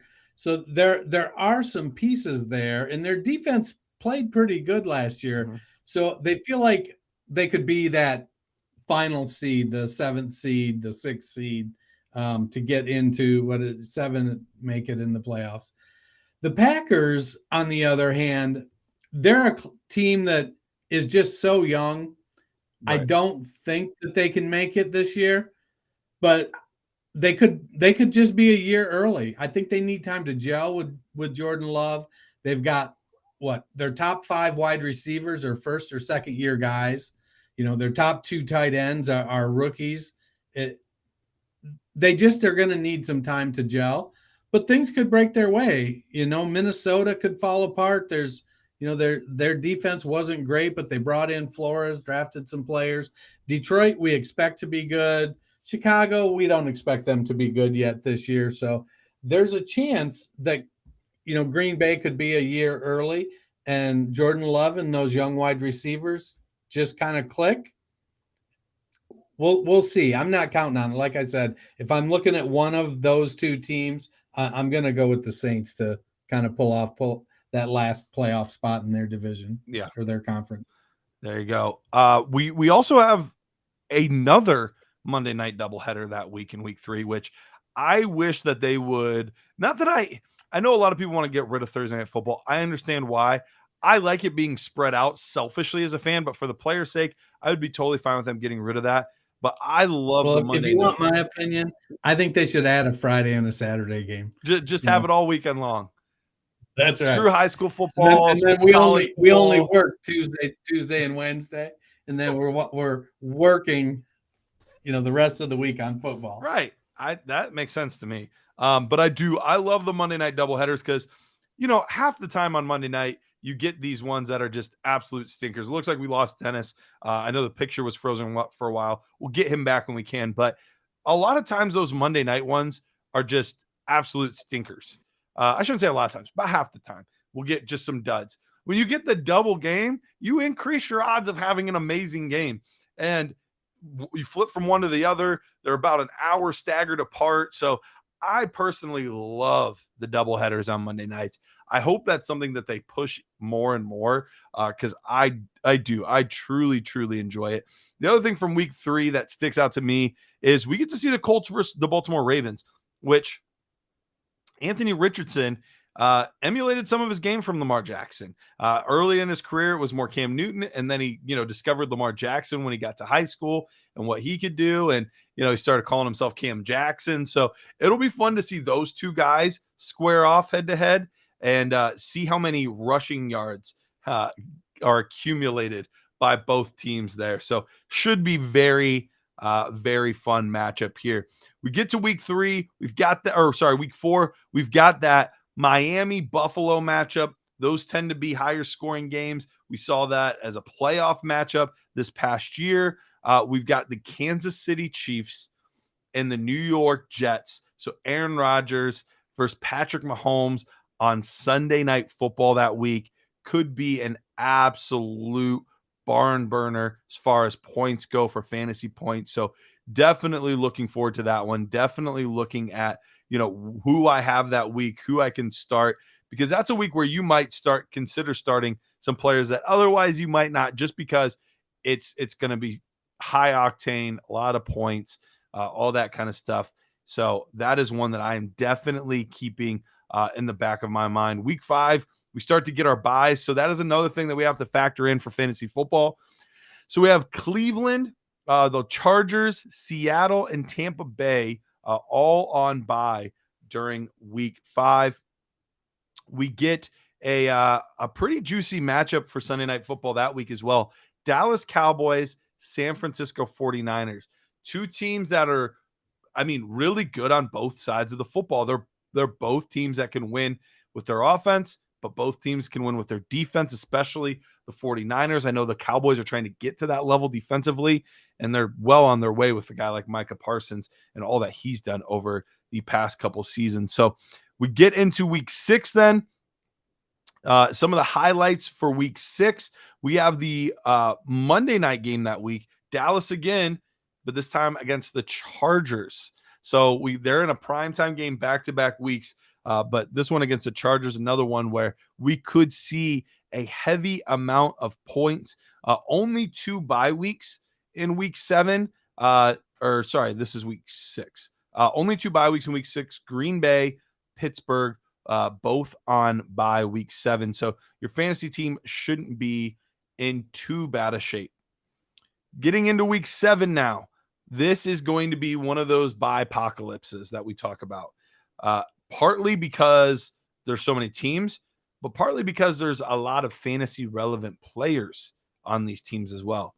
We have, for the biggies, we have the Cincinnati Bengals, Dallas Cowboys, and the New York Jets all on bye that week. So those are 3 big ones where there's a lot of fantasy assets. Think of the Bengals, every skill position is one that it's going to hurt you. Dallas Cowboys, every skill position is going to hurt you. The New York Jets, every skill position with Brees and Garrett Wilson and Aaron Rodgers and like all the main ones, except for tight end, like all of the main ones on these teams are going to hurt you.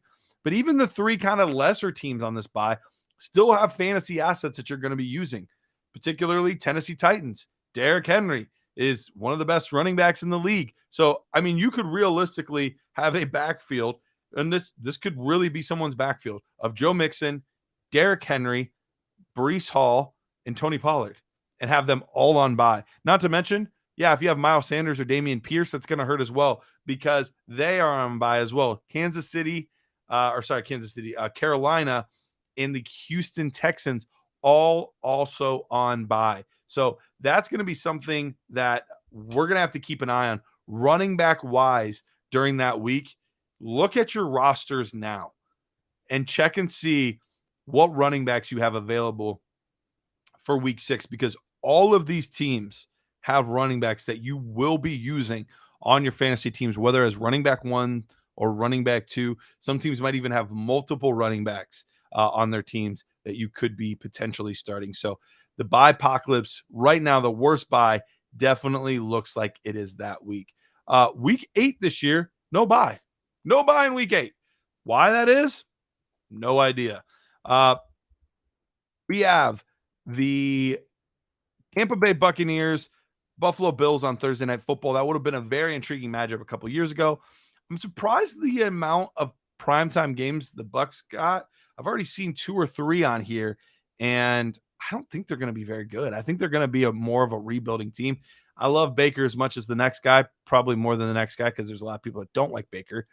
But I don't expect this to be a very good football team. So I am a little bit surprised on how much love that they have gotten from the schedule makers there, giving them those prime time slots.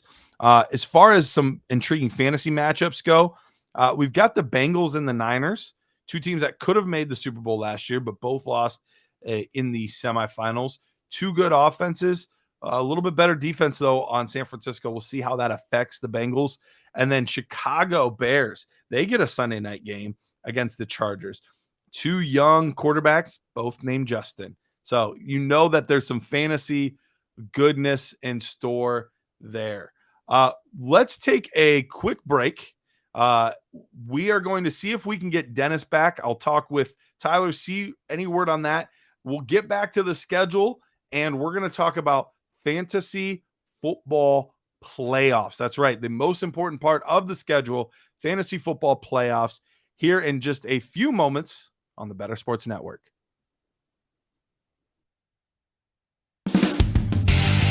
Moose and Keith. Weekdays at 10 a.m. Eastern. The word genius is there. Bob Glover, it describes him. Bob, so when's the last time that Twitter defeated you? Because I've been defeated by Twitter today. I'll tell you how Twitter defeated me one time. I had the mistaken impression that the year that Troy Polamalu won the Defensive Player of the Year, it looked like it was going to go to Clay Matthews Jr., and I tweeted it. And there was a guy on the media bus. He was like, oh, yeah, he's got it, a guy I trust. I won't tell you who it was, but his initials are Mike Garafolo. So I went with it, got a DM from Rich Eisen, NFL Network. He goes, you sure about that? I go, oh, man. Oh, I just got this wave because like accuracy to me is really important. Yeah. So I'm literally on the media bus. We're just getting back from media day. We are slipping and sliding in Dallas. It's snowing. I get off the bus. I open my laptop. I'm hunched over, and I just like literally people are passing me. Bob, what's wrong? And it was Polamalu, and Adam Schefter had retweeted me.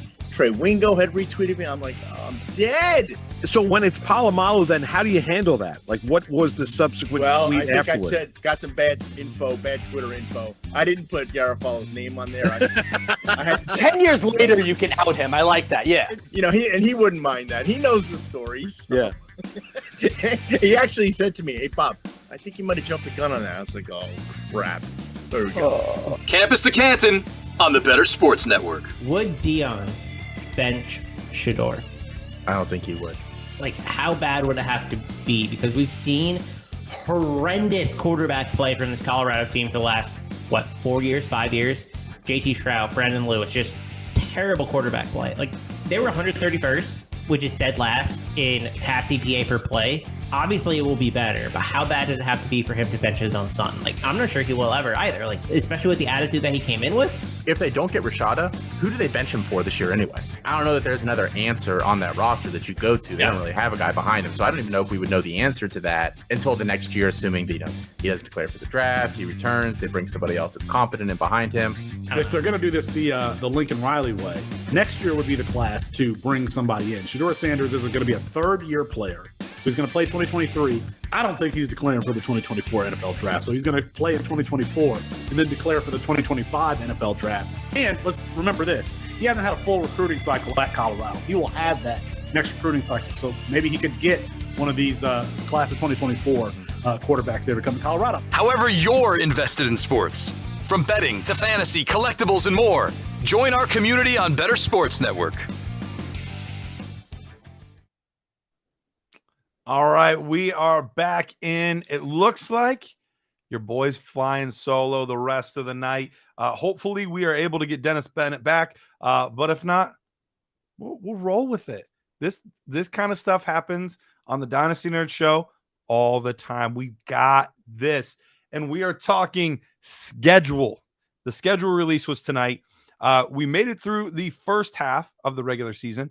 Want to highlight some things in the second half of the regular season, and of course, into your fantasy football playoffs. So we have in week 9, we are on bye with the Denver Broncos, the Detroit Lions, San Francisco, and Jacksonville. So definitely missing some assets those weeks as well. At least you don't have 6 teams that are on bye. But boy, the matchups this week. The week 9 matchups might be some of the most entertaining real life football and fantasy football matchups of the year. We start off at 9:30 a.m. in Germany, Kansas City Chiefs, Miami Dolphins. Then we have later on in the day, Philadelphia Eagles, Dallas Cowboys.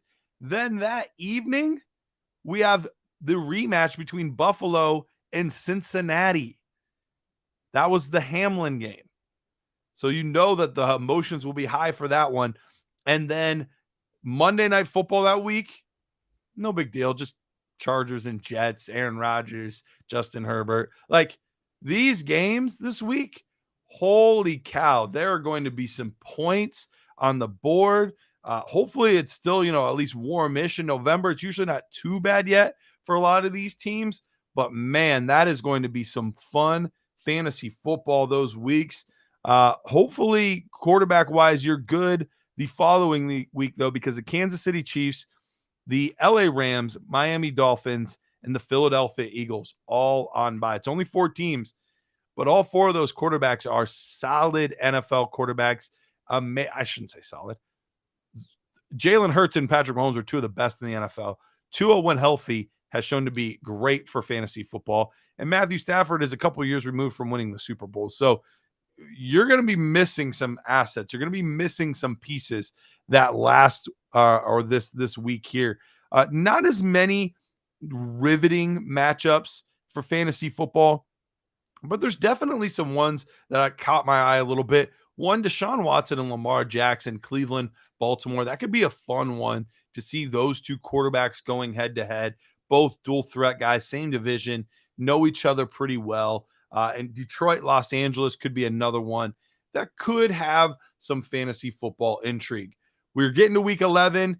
We have 4 more teams on by week 11. I don't know why they don't utilize week 8. Take that 6-team week, make it only 2. Wish they do it.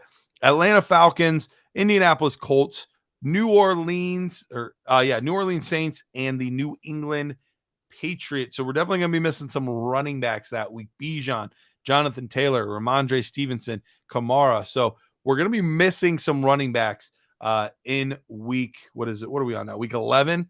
Definitely missing some guys there. We've got Cincinnati and Baltimore on Thursday Night Football. Good way to kick off the week. Then the Monday night game that week, Super Bowl. That's right. Super Bowl rematch. We're talking the Eagles. We're talking the Chiefs. Will there be redemption in that game, or will the Chiefs reign supreme? This will be must-see TV. That's right. Monday, November 20th. Just look, that's Thanksgiving week, I'm pretty sure. Just cancel the whole week. Like, you have good football. You've got the stuff coming up the following week for Thanksgiving. Just cancel the whole week, kick back, enjoy yourself.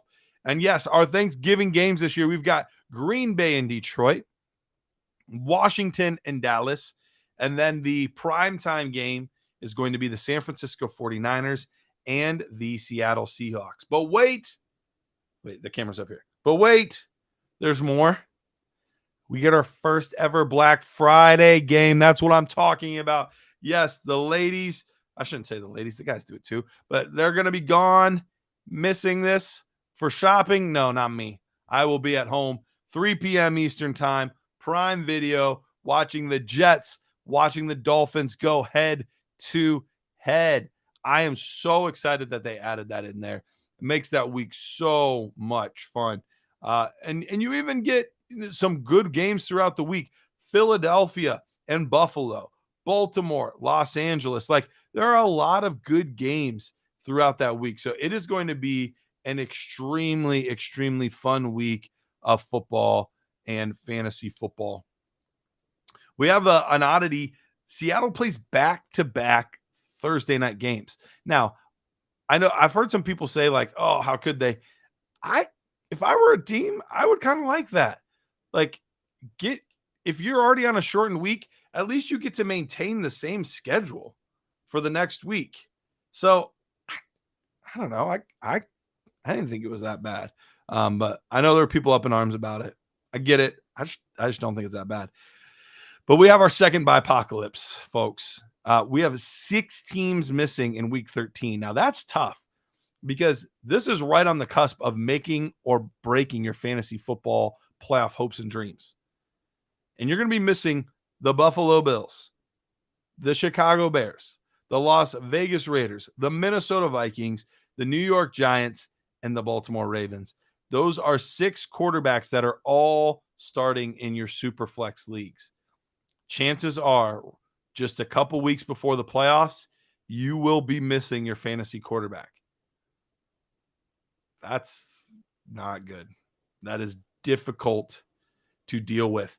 The Monday night game that week, Jacksonville Bengals, a little cat action, right? A little cat action. I like it. So Cincinnati and Jacksonville. Jacksonville kind of a little bit of a mirror image of what we've seen from Cincinnati. Get the first overall quarterback, build up some ancillary pieces on the side, get some receivers.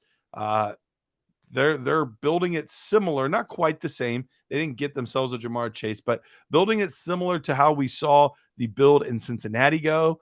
And both teams kind of accelerated their process, got a lot better, much quicker than teams expected, leagues expected, and even made some noise in the playoffs for both of these teams. So I am excited to see these guys go head to head. Week 14, the deciding week of whether you get in or get out. There are some buys in week 14, which is very mean. That being said, fortunately, it's not 2 teams that we're counting a ton on for fantasy purposes. It's the Cardinals, which at that point, Kyler should be back. Who knows what level he's playing at. And the Washington Commanders. So there's definitely pieces on those teams, but nobody that's making or breaking your roster. Yes, you want Terry McLaurin there. Sure, you want James Conner there or DeAndre Hopkins. Like, you want these pieces there. But none of those guys are really making or breaking your fantasy football playoff hopes. So it's really 13 that's really the one that's going to hurt. And they do the doubleheader again on Monday night. I love these doubleheaders on Monday night. We get Tennessee and Miami, and we get Green Bay and New York. So lots of exciting football to be had. So let's get to week 15. And this is the beginning of the fantasy football playoffs. Now, something that we've seen them do, we've seen a lot of teams get flexed in and out late in the season. They've gotten to the point where now late in the season, they're just putting to be determined when these teams are going to play. We don't even know yet when they're going to play. So I find that pretty interesting. The Minnesota-Cincinnati game, Chicago-Cleveland, Denver-Detroit, Pittsburgh-Indianapolis, and Atlanta and Carolina. All of those, we don't know when they're going to play. Now, chances are they're going to play during the day, 1 o'clock, 4 o'clock. Like, there's a good chance that could happen. But because all of the primetime games are accounted for. But who knows? Who knows? At this point, we do not have any buys, so we are officially done with buys. We do not have any week 15 praises because there's nothing worse than missing a player during your fantasy football playoffs. That just is a kick to the nuts. But we want to look at some matchups that could potentially be pretty friendly. Look, Cleveland and Chicago, neither one of those defenses have proved to be much. And there's some fantasy pieces on both those teams. I think that could be interesting. Atlanta and Carolina, get some good matchups there. Some teams that were, maybe a little disappointed in the matchup. Buffalo's going to get Dallas. That's a really good defense. Seattle's having to go against Philadelphia. That's a tough one.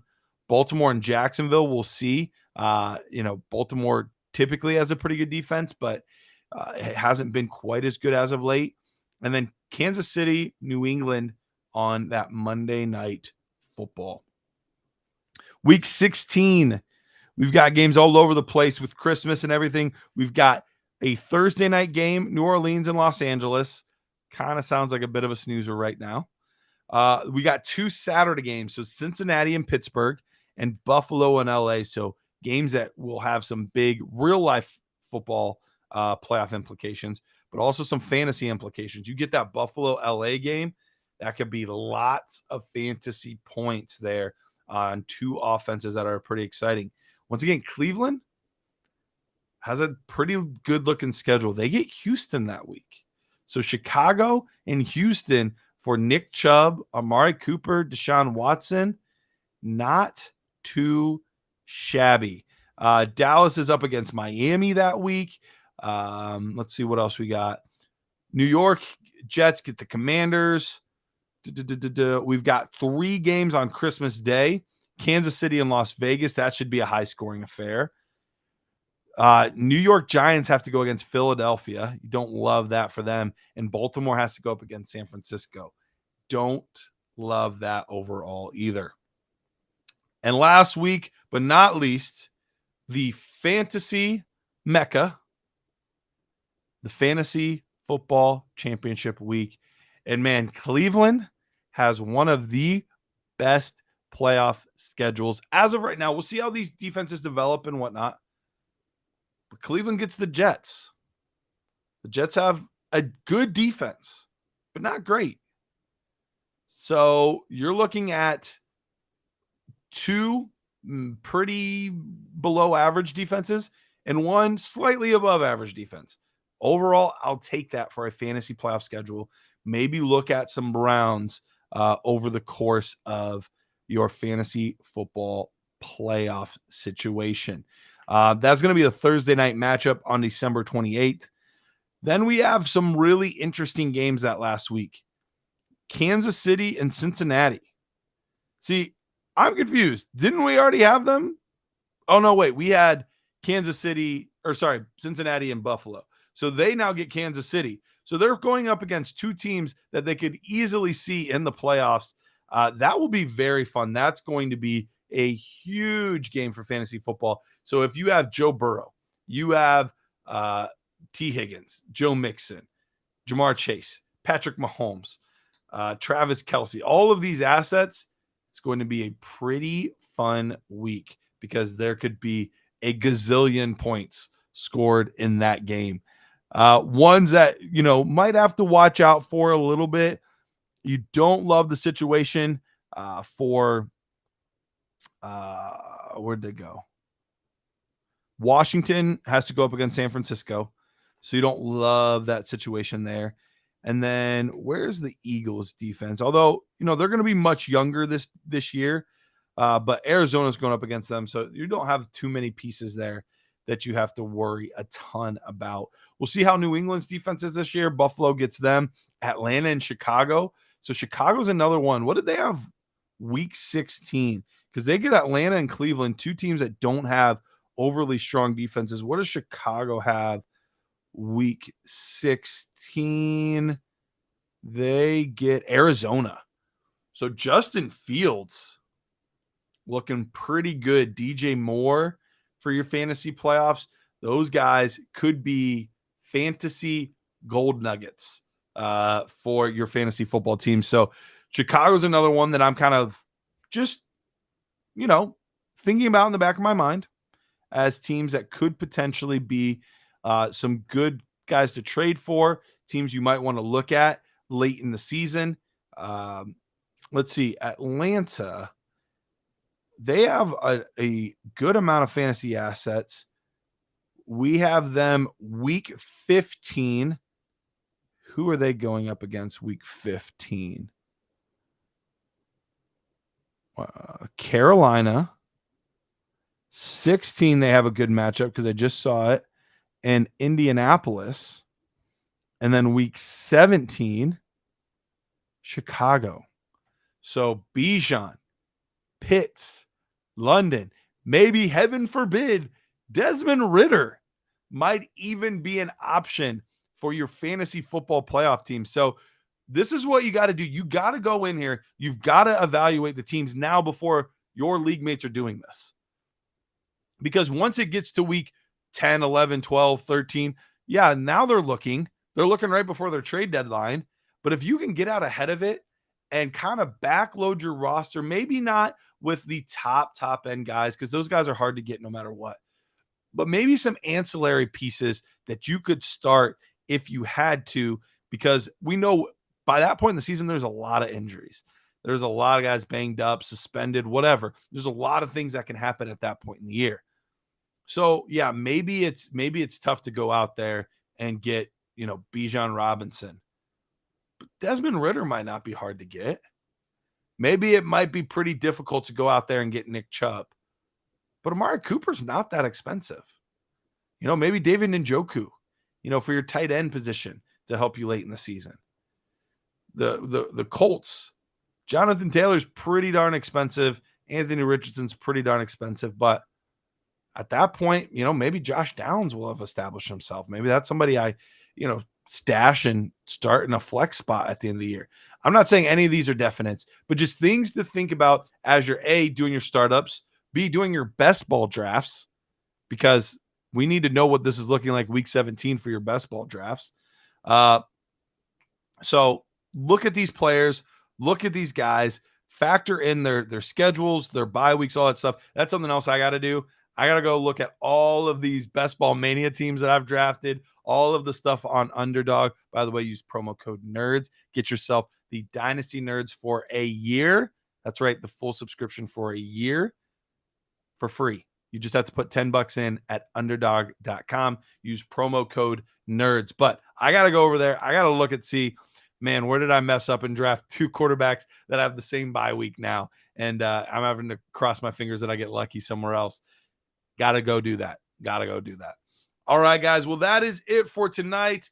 Thank you so much to Edward Raus for coming on, joining us, doing the grade, the trade.